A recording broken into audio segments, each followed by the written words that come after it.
These are our Spritz cookies, and they're the beautiful little delicate vanilla cookies that you can have in a tea. They're wonderful at Christmas. You can make your own filling. I have a friend who makes her own fresh apricot filling from the apricots from her backyard, and really makes them sing. So we're going to mix the cookie dough. What's important in this is the butter. And the butter I cut up into little bitty pieces in chunks so that they would kind of melt a little bit quicker, and I don't want them runny, but I do want it very soft and smushy, just to quote a Carrie Logan saying there. And so you can see, you look into it, it's very soft. Super important to be able to pipe. I have a paddle attachment on. I have my eggs. I added my salt to my flour. I'm going to put my sugar and my butter in together. I'm going to paddle it up.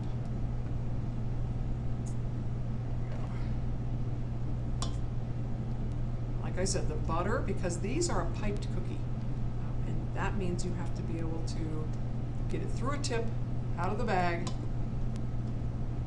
and not feel like your hands are going to fall off. That's important. Although as a pastry chef, my hands are my greatest tools. All right, here we go. So we're gonna lock and load this in here. We're gonna paddle it up.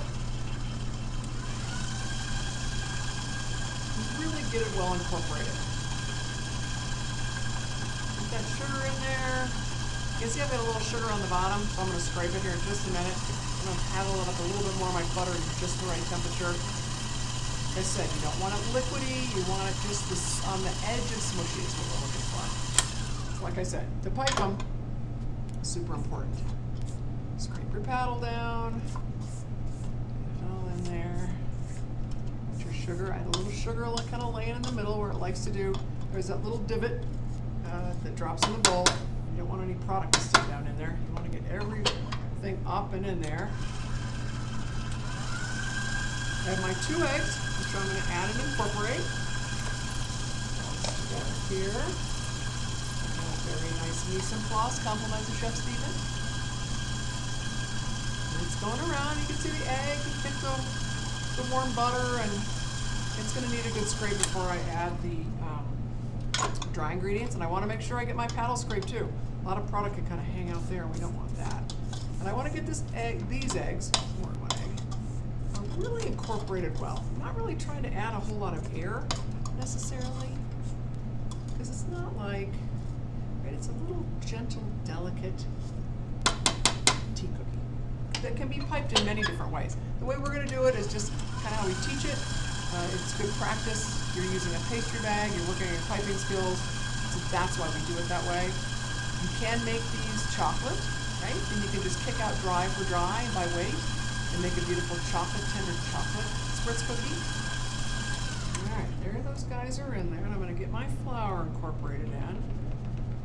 And like I do with everything, once it comes off the mixer, I'm going to give it a good scrape again. And here I want to go slow and really start incorporating it, but not flipping flour all over the place. I have a tendency to do it. I was making sure I had my vanilla in there. I couldn't remember. Did I get it? Yes. Okay, I did good. Here they go around.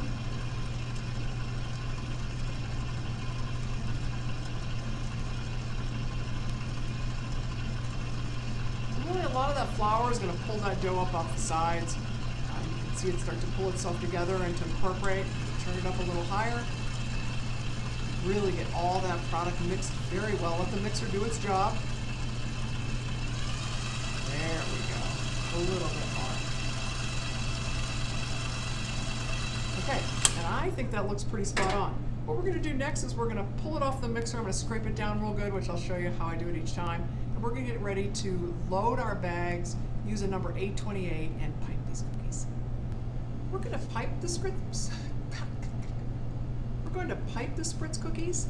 And what I've done is created a template, and I want them to be all the same size, which is just really important. Certainly if they're being sold in a bakery, on a shelf, you want them to be all exactly the same size. Consistency is really important.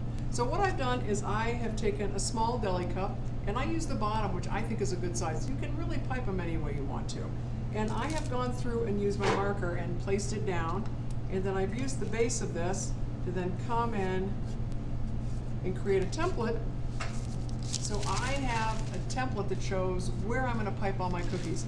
What is really important to remember is that you turn the parchment over. Piping on the marker is never good, and it comes off on your product. You don't wanna do that. We wanna use it as a guide, but we wanna make sure we turn that parchment over on our sheet pan. Trust me, it's really, you gotta remember to do it. So here we go. So I have a number 828. I'll show you it there, but that's better. 828, and I have a pastry bag, and I'm going to add a tip to my pastry bag. And like I said, I think the smaller you go to start, the better. I'm gonna come in here and roll it down, because that's how I use every bag. And I'm gonna get into my opening, and I'm gonna see how my tip fits in there. And it fit pretty good. I did a really good job. I'm super excited with that. Sometimes if it's too small, you just take it out and cut another little piece of it off. But smaller, always better than bigger, because that way it saves your pastry bags.